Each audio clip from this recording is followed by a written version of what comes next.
آداب، آپ دیکھ رہے ہیں خبر اردو اور میں ہوں گوہر پیرزادہ. پیش ہیں آج کی اہم خبریں. جموں کشمیر میں ایل او سی اور انٹرنیشنل بارڈر پر کشیدگی برقرار. پاکستانی فوج نے 8ویں رات بھی بلا اشتعال فائرنگ کی. ہندوستانی فوج نے دیا مؤثر جواب.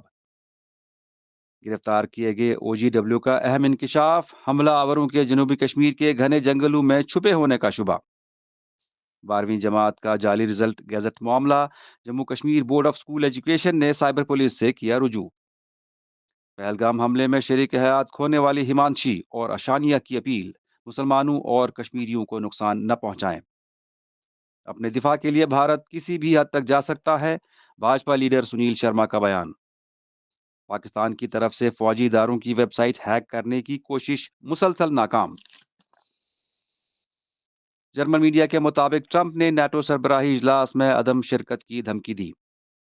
غزہ کے لیے امداد لے جانے والے بحری جہاز پر اسرائیل کا ڈرون حملہ. امریکی بمباری میں حوثیوں کے فضائی دفاعی ماہرین اور کمانڈروں کی ہلاکت. ان تمام خبروں کی تفصیلات کے لیے آپ ہماری ویب سائٹ www.خبراردو پر جا سکتے ہیں.